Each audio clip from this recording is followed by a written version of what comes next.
Good evening student. कैसे हो आप लोग? आई होप कि आप लोग घर में होंगे, सेफ होंगे और जोरों शोरों से अपनी पढ़ाई करते होंगे। तो आइए उसी पढ़ाई के कड़ी को हम लोग आगे बढ़ाते हैं आज। और आज का अपना टॉपिक होगा इलेक्ट्रिक सप्लाई सिस्टम। यानी इलेक्ट्रिक सप्लाई सिस्टम कहे तो कि पावर स्टेशन से लेकर के हमारे घरों तक या इंडस्ट्री तक जो बिजली आती है वह कैसे कैसे आती है, किस किस सिस्टम से आती है, उसमें क्या क्या चीज़ जरूरी होता है, उन सारी चीज़ों के बारे में आज के क्लास में हम लोग चर्चा करेंगे। तो जैसे कि आप जानते हो इलेक्ट्रिक सप्लाई सिस्टम में तीन चीज़ प्रमुखता आता है। मेनली तीन चीज प्रमुखता से आता है। पहला अगर कहे तो पहला हम लोग कर सकते हैं पावर स्टेशन, यानी पावर जहां पावर क्या होता है, जनरेट होता है। तो पहली का बात करें तो हम लोग पावर स्टेशन का बात कर लेते हैं। पावर स्टेशन पहला नंबर में आ गया क्या, पावर स्टेशन। दूसरा नंबर बात करें जब पावर जनरेट हो जाता है तो जनरेट होने के बाद क्या होता है, उसका ट्रांसमिशन होता है। क्या होता है? ट्रांसमिशन, वहां से भेजा जाता है। तो दूसरा आ गया क्या, ट्रांसमिशन। Transmission transmission line. और तीसरा जब ट्रांसमिशन लाइन यहां तक आ जाता है तो फिर उसको क्या किया जाता है, डिस्ट्रीब्यूट किया जाता है। तो तीसरा आ गया आपका क्या, डिस्ट्रीब्यूशन लाइन। क्या आ गया, डिस्ट्रीब्यूशन लाइन। तो पावर जो सप्लाई सिस्टम होता है उसमें तीन चीज मेनली होता है। एक आ गया जहां पावर जनरेट हो, जहां अल्टरनेटर वगैरह लगा होता है, जैसे कि आप जानते हो पावर स्टेशन कौन सा, hydro power plant, thermal power plant, solar plate. इसके बाद आ गया आपको इसमें न्यूक्लियर पावर प्लांट। बहुत सारे पावर प्लांट होते हैं, उनके बारे में भी पढ़ेंगे। लेकिन हम लोग सबसे पहले जानते हैं कि अल्टरनेटर में जहां लगाते हैं वहां कहते हैं क्या, पावर स्टेशन। जहां बिजली उत्पन्न होता है, जहां बिजली उत्पन्न होता है यानी जनरेट होता है, उसे जगह को हम लोग कहते हैं पावर स्टेशन। फिर वहां से क्या किया जाता है, भेजा जाता है, तो उसे कहा जाता है क्या, ट्रांसमिशन। फिर जब भेज करके शहरों गांव तक पहुंच जाता है तो फिर उसे क्या किया जाता है, वितरण किया जाता है, यानी डिस्ट्रीब्यूट किया जाता है फैक्ट्री में, घरों में, इन सारे में। तो मेनली तीन सिस्टम आ गया। इनमें पावर को, ट्रांसमिशन लाइन को भी दो भागों में बांटा गया है और डिस्ट्रीब्यूशन को भी दो भागों में बांटा गया है। पहला ये आ गया, इसको कहते हैं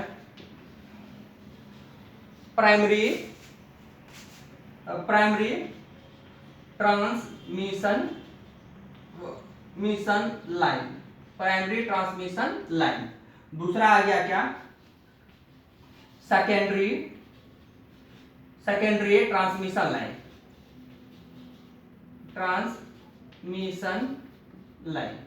सेकेंडरी ट्रांसमिशन लाइन। फिर इसमें डिस्ट्रीब्यूशन में भी आ जाता है आपका क्या,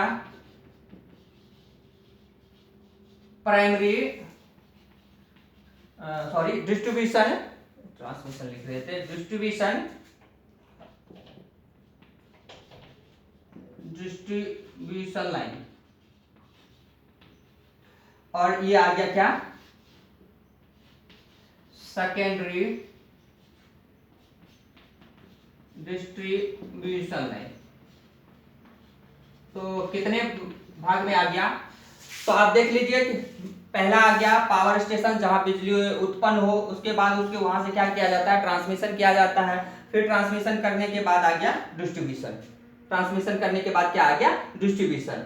तो आइए इनको हम एक एक करके कंपार्ट बाय कंपार्ट समझते हैं और उसको बनाते हैं कि किस तरह से बनता है ये। तो आइए समझते हैं। ये हो गया आपका अल्टरनेटर। क्या है ये, अल्टरनेटर। ये हो गया आपका अल्टरनेटर। ये हो गया आपका अल्टरनेटर। ये अल्टरनेटर क्या करता है, एसी करंट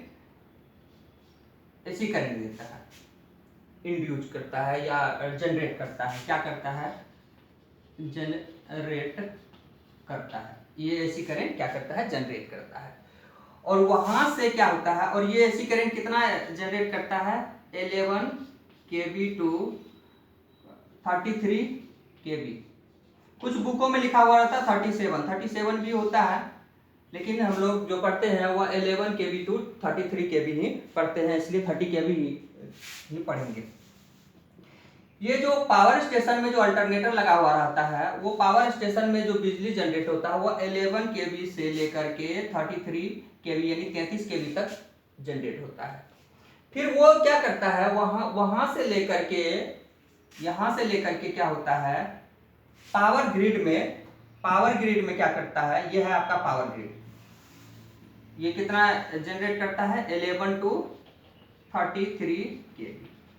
इसके बाद ये क्या करता है, यहां से यहां तक भेजा जाता है पावर ग्रिड में। कहा, पावर ग्रिड में किया जाता है, पावर को भेजा जाता है। कहां से, पावर स्टेशन। ये है पावर स्टेशन। क्या है ये, जहां बिजली उत्पन्न होती है उसे कहा जाता है पावर स्टेशन। क्या कहा जाता है, पावर स्टेशन। तो ये हो गया पावर स्टेशन। पावर स्टेशन में 11 kV टू 33 kV तक क्या होता है, बिजली जनरेट होता है। वहां से क्या होता है, पावर ग्रिड को भेजा जाता है, वहां से पावर ग्रिड को भेजा जाता है। इस लाइन को, यहां से यहां तक जो लाइन है, इसे कहा जाता है मेन फीडर। क्या कहा जाता है, ये हो गया आपका मेंस फीडर या मेन फीडर। इसे क्या कहा जाता है, यहां से यहां तक, यानी पावर स्टेशन से लेकर के पावर ग्रिड तक जो सप्लाई भेजा जाता है, ट्रांसमिट किया जाता है, इसे कहा जाता है मेन फीडर। यहां ये क्या करता है, इसमें लगा होता है स्टेप ऑफ ट्रांसफार्मर। कौन सा, स्टेप ऑफ, कौन सा ट्रांसफार्मर लगा होता है, स्टेप ऑफ ट्रांसफार्मर, जो कि आप जानते हो उसे पावर ट्रांसफार्मर भी कहते हैं। क्या कहते हैं, पावर ट्रांसफार्मर भी कहा जाता है इसको, इसे पावर ट्रांसफार्मर भी कहा जाता है। इसमें लगाता है स्टेप ऑफ ट्रांसफार्मर। ये क्या करता है, 11 kV को 220 तक किलोवोल्ट तक क्या करता है, बढ़ा देता है। क्या करवाता है, वोल्टेज को बढ़ा देता है। यहाँ 11 kV वोल्टेज था, उसको क्या किया, 220 160 इतना क्या करता है, ये इसको बढ़ा देता है। फिर यहां से आकर के यहां ये क्या किया जाता है, इसको भेजा जाता है। इसे कहते हैं ग्रिड स्टेशन। क्या कहा जाता है, ग्रिड स्टेशन, इसे कहते हैं ग्रिड स्टेशन। ये ग्रिड स्टेशन है। तो यहां से यहां तक कितना सप्लाई आ रहा है, 220। यहां से यहां तक कितना आ रहा है, 11 kV जनरेट हो रहा है। 11 से पावर स्टेशन ग्रिड में भेजा गया। पावर ग्रिड क्या किया, 11 से उसको स्टेप ऑफ करके बढ़ा दिया वोल्टेज को, कितना, 220। अब 220 ट्रांसमिट हो रहा है, 220 क्या हो रहा है, ट्रांसमिट हो रहा है। तो ये जो है इस सिस्टम में, इसको कहा जाता है प्राइमरी ट्रांसमिशन। क्या कहा जाता है, प्राइमरी ट्रांसमिशन लाइन। ये हो गया हाई वोल्टेज, या कहो हाई वोल्टेज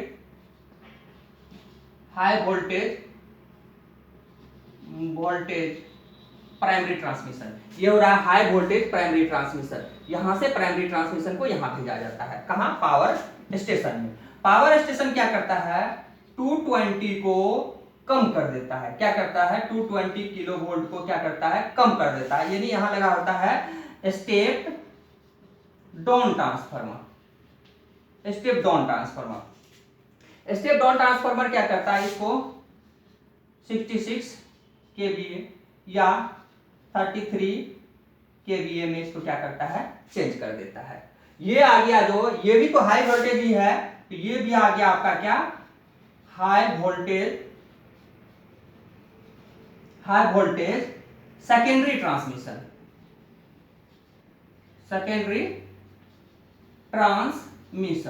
ये आ गया आपका सेकेंडरी ट्रांसमिशन। पहले ये आ गया प्राइमरी, ये आ गया आपका सेकेंडरी ट्रांसमिशन। ये जो है इसको कहा जाता है सब स्टेशन। क्या कहा जाता है, सब स्टेशन।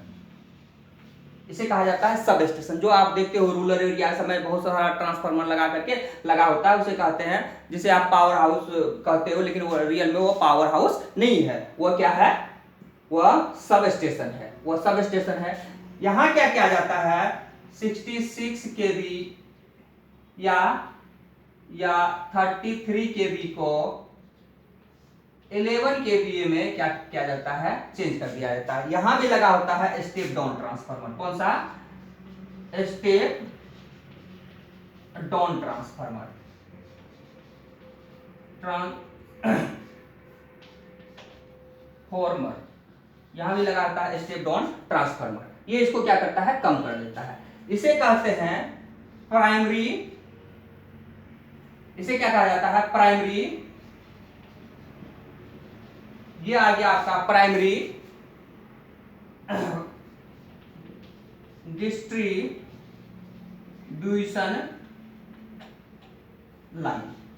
लाइन को प्राइमरी डिस्ट्रीब्यूशन लाइन। इसके बाद ये जो है ये आ गया आपका ट्रांसफार्मर। क्या आ गया? ये ट्रांसफार्मर। ये आ गया आपका ट्रांसफार्मर। ये है आपका ट्रांसफार्मर। ये आ गया आपका, दिखाई देता होगा शायद। ये आ गया आपका ट्रांसफार्मर। ये ट्रांसफार्मर क्या करता है, जो लगा होता हुआ 11 kVA को 440 में क्या करता है, चेंज कर देता है। 440 वोल्टेज में क्या करता है, चेंज कर देता है। 11 kVA को 440 वोल्टेज में क्या करता है, चेंज कर देता है। और ये ट्रांसफार्मर से हम लोग क्या होते हैं, यहाँ बिजली सप्लाई लेते हैं। ये आ गया आपका न्यूट्रल, ये आ गया बी, ये आ गया आपका वाई, ये आ गया आपका आर, सॉरी ये आ गया आपका क्या, आर वाई डी और न्यूट्रल निकल गया। ये यहाँ आ जाते हैं हम लोग कंज्यूमर, यानी यूज करने वाला जो है, ये यहाँ से हम लोग क्या करते हैं, सप्लाई लेते हैं। कितना? 440 वोल्ट या 230 वोल्ट का यहाँ से हम लोग लेते हैं। इसे कहते हैं मेन सर्विस लाइन। क्या कहते हैं? Main service line. Main service line, ये आ गया आपका मेन सर्विस लाइन। जो कंज्यूमर यूज करता है, यानी हम लोग यूज करते हैं घरों में, फैक्ट्रियों में, उसे कहते हैं मेन कंज्यूमर लाइन में। ये आ गया मेन कंज्यूमर लाइन में। ठीक है, तो आइए फिर से हम रिकॉल कर लेते हैं इसको।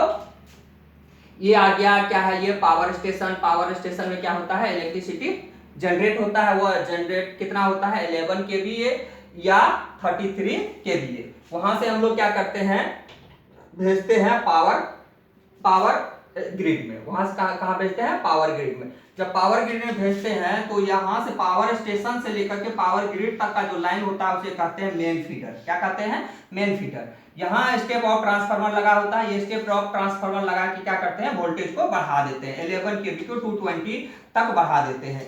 ये बीच में 160 भी बढ़ाते हैं, ऐसा नहीं कि 220 ही बढ़ाते हैं, 160 भी बढ़ाते हैं। तो 220 तक बढ़ा करके फिर क्या करते हैं, वहां से पावर ग्रिड से क्या करते हैं, पावर स्टेशन, ग्रिड स्टेशन में भेज देते हैं। ग्रिड स्टेशन में यहां से यहां तक जो सप्लाई आता है उसे कहते हैं प्राइमरी ट्रांसमिशन या high voltage primary transmission line. ये high voltage primary transmission line है, ये प्राइमरी में आ गया। फिर यहाँ क्या होता है, 220 को 66 kV या 33 kV में क्या करते हैं, पावर ग्रिड में चेंज कर देता है। यहाँ स्टेप डाउन ट्रांसफार्मर लगा होता है। कौन सा transformer, step down transformer. Step down transformer voltage को डाउन करके पावर स्टेशन से आगे भेजता है। तो यहां से यहां तक जो लाइन है उसको कहते हैं high voltage secondary transmission line. High voltage, यहाँ है high voltage primary transmission line, यहाँ है high voltage secondary transmission line. फिर वो आ जाता है, कहां भेज देते हैं, पावर स्टेशन से, पावर स्टेशन से सब स्टेशन में। सब स्टेशन में क्या होता है, स्टेप डाउन ट्रांसफार्मर यहाँ भी लगा होता है। ये ट्रांसफार्मर क्या होता है, 66 या 33 kVA को 11 kVA में चेंज करके आगे भेज देता है। उसको कहते हैं प्राइमरी डिस्ट्रीब्यूशन लाइन। उसे क्या कहते हैं, प्राइमरी डिस्ट्रीब्यूशन लाइन। फिर यहाँ एक ट्रांसफार्मर लगा होता है, जो हमारे घरों के आगे में, रोड साइड वगैरह में, फैक्ट्रियों का में लगा होता है ट्रांसफार्मर। वो ट्रांसफार्मर यहाँ लगा हुआ है। ये क्या करता है, 11 kVA को 440 वोल्ट या ये हो गया 3 फेज, और सिंगल फेज का बात करें तो 230 तक क्या करता है, चेंज करके ये ट्रांसफार्मर कंज्यूमर को दे देता है। यानी आम आदमी जो यूज करने वाले हैं उसे वहां आर वाई और भी इस तरह से मिल जाता है। तो ये आ गया क्या, उसका पावर स्टेशन से लेकर के कंज्यूमर तक जो हम लोग ट्रांसमिशन या डिस्ट्रीब्यूशन करते हैं उनका सारा एक चित्र। लेकिन आपका दिमाग में एक सवाल आता होगा, जब हम 11 kV यहां से पावर स्टेशन में अल्टरनेटर के थ्रू हम जब जनरेट कर लेते हैं तो इसे बढ़ाना घटाना, फिर बढ़ाते हैं, फिर घटा के धीरे धीरे 11 kV तक ही लाते हैं। तो बढ़ाते क्यों है, इतना सारा सिस्टम क्यों लगाते हैं? ये सिस्टम इस बीच में लगाने की क्या जरूरत है? 11 kV हम यहाँ प्रोड्यूस कर रहे हैं, जनरेट कर रहे हैं। इसी 11 kV को हम सीधा ट्रांसफार्मर में दे दें और वहां से हम इलेक्ट्रिसिटी प्राप्त कर ले। तो काम चल सकता है। फिर इतना सारा ये सारे सिस्टम लगाने की क्या जरूरत है। हाँ, आप ऐसे भी कर सकते हो, यहां से भी डायरेक्ट आप क्या कर सकते हो, एक ट्रांसफार्मर लगा करके और वहां आप 440 वोल्ट आप यहां ले सकते हो। लेकिन ये कब कर सकते हैं, जब हम पावर स्टेशन के इर्द गिर्द के क्षेत्र में ही सप्लाई देना चाह रहे हैं। लेकिन अगर आपको इन पावर को काफी दूर, कईयों सौ किलोमीटर, हजारों किलोमीटर, कईयों सौ किलोमीटर, हजारों किलोमीटर आपको ट्रांसमिट करना है, तो आप इस तरह से नहीं कर सकते हो। आप इस तरह से नहीं कर सकते हो। क्यों नहीं कर सकते हो? इससे क्या होगा, इससे क्या डिसएडवांटेज है? इसका बहुत बड़ा डिसएडवांटेज है। तो ये आइए हम सबसे पहले इसका एडवांटेज बताते हैं कि ऐसा क्यों करते हैं, इससे क्या बेनिफिट है, इससे क्या बेनिफिट होता है, हमें ऐसा करके क्या मिलता है हमें। इन सारी चीजों के बारे में, एडवांटेज के बारे में हम लोग जानते हैं एक एक करके। पहले तो आइए जानते हैं advantage of high voltage transmission. हम लोग जो पावर स्टेशन में 11 kV को बढ़ा करके वोल्टेज को इंक्रीज करवा करके 220 तक ले जा करके फिर धीरे धीरे कम करते हैं, इसका एडवांटेज क्या लाभ है, इसके बारे में जानिए। सबसे पहला नंबर 1 हम लिखते हैं, नंबर 1 लिखते हैं saving of conductor material. Conductor materials, saving of conductor materials. या सेविंग ऑफ कंडक्टर मटेरियल्स क्या है, इसके बारे में जानिए। सबसे पहले आप जो देखते हो, सबसे पहले मान लेते हैं कि 20 वाट का कोई चीज हम यूज कर रहे हैं। कितना? 20 वाट का कोई चीज यूज कर रहे हैं और वोल्टेज है 500 वोल्ट। कितना है? 500 वोल्टेज है, और पावर कितना है? पावर है 20 kVA। तो इसके लिए कितनी मोटी वायर लगेगा, ये हम लोग जान लेते हैं। कितना करंट है, इसके बारे में जान लेते हैं। तो ये कितना हो गया? 20 इंटू 1000 बाई 500, कितना आ गया? 40 एम्पियर करंट। क्या आ गया? 40 एम्पियर करंट। अगर इसी के स्थान पर हम वोल्टेज को बढ़ा दे, इंक्रीज करवा के 1000 वोल्ट कर दे, तो देखो कितना, 20 इंटू 1000 बाय 1000 काट दो, 20 एम्पियर। तो आप देख रहे हो कि पहले जब 500 वोल्ट था तो उस टाइम में 40 एम्पियर करंट था, और जब उसी वोल्टेज को बढ़ा करके 1000 कर दिया गया तो कितना एम्पियर करंट ले रहा है? 20 एम्पियर। इसमें जितना मोटा कंडक्टर लगेगा, इसमें जितना मोटा तार हम लगाएंगे, उसका सीधा आधा तार इसमें लगेगा, सीधा आधा पतला। ये जितनी इसका क्रॉस सेक्शनल एरिया जितना है, उसका सीधा हाफ ये लगेगा। सपोज कर लो ये यहां से यहां तक आ गया 5 mm का, सपोज कर लेते हैं, तो ये लग जाएगा 2.5 mm का। तो हुआ ना, कंडक्टर का बचत हो रहा ना। कंडक्टर मटेरियल जो है, यानी जो हम तार और केबल वगैरह लगाते हैं, उसका तो बचत हो जाएगा, सीधा आधा हो जाता है। कब? जब हम वोल्टेज को बढ़ा देते हैं तब। जब वोल्टेज बढ़ाते हैं तो हमें तार कम लगता है। क्या लग रहा है? तार कम। एक बात अब है, जब हमें तार कम लग रहा है वहां, तो एक चीज और जानना होगा कि जो हम तार को एक जगह से दूसरे जगह ले जाते हैं, उसके लिए जो सपोर्टर की जरूरत होता है, सपोर्ट करने के लिए जो हम पोल लगाते हैं, तो वो पोल भी क्या होगा, जहां हम नजदीक पोल देंगे वहां हम दूर दे देंगे, क्योंकि जब इतनी मोटी केबल डालेंगे तो पोल तो खंभा नजदीक होनी चाहिए, यानी पोल नजदीक होनी चाहिए। जब इतना पतला होगा तो दूर भी देंगे तो कोई दिक्कत नहीं है। तो एक बात और है, क्या बचा सकते हैं हम? पोलों की संख्या जो है वो बचा सकते हैं। कम पोल लगा करके सेम काम कर सकते हैं। कब? जब वोल्टेज बढ़े। शायद आप समझ गए होंगे। जब हम मोटी तार लगाएंगे उसका वजन ज्यादा होगा, जब वजन ज्यादा होगा तो हमें जो पोल है वो नजदीक लगाना होगा, और पोल में लगा हुआ जो इंसुलेटर होता है, क्रॉस आर्म होता है, ये सारे चीज जो नट बोल्ट वगैरह होता है, लेबर कॉस्ट होता है, ये सारा ज्यादा लगेगा। अब वही तार अगर हम पतला कर लेते हैं, केवल अगर पतला कर लेते हैं तो खंभों की संख्या क्या होगा, घट जाएगा, यानी पोल जो लगाएंगे वो घट जाएगा। इंसुलेटरों की संख्या क्या होगा, पोल के ऊपर जो आप देखते हो लगा होता है इंसुलेटर, उसका संख्या घट जाएगा, क्रॉस आर्म की संख्या घट जाएगा, और लेबर पोस्ट भी क्या होगा, घट जाएगा। एक बेनिफिट वो भी हो गया। आइए उसको भी लिखते हैं। तो पहला आ गया क्या, कंडक्टर मटेरियल का सेविंग करना। दूसरा आ गया सेविंग मटेरियल, सेविंग मटेरियल्स। ये कौन सा मटेरियल्स का बात कर रहे हैं, वो मटेरियल्स आ गया आपका कौन सा, जैसे आ गया आपका पोल्स, इसके बाद आ गया आपका क्रॉस आर्म, इसके बाद आ गया इंसुलेटर ईटीसी, यानी लेबर कॉस्ट, लेबर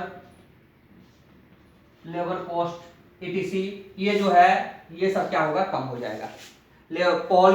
पोल जो है ये कम लगेगा। क्रॉस आर्म जो होता है वो, जैसे पोल है ये जो लगा होता है इस तरह से, इसे क्रॉस आर्म कहते हैं। इसके ऊपर जो इस तरह से लगा होता है ये हो गया आपका क्या, इंसुलेटर। ये क्या हो गया आपका इंसुलेटर, ये इसकी संख्या कम हो जाएगा और लेबरों की संख्या क्या हो जाएगा, कम हो जाएगा। तो सेविंग मटेरियल, हम मटेरियल को भी क्या कर सकते हैं, सेव कर सकते हैं। कब, जब हम वोल्टेज बढ़ाते हैं तब।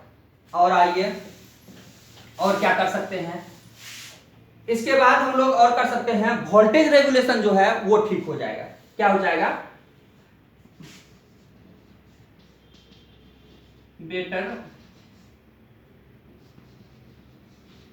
Voltage regulation, better voltage regulation.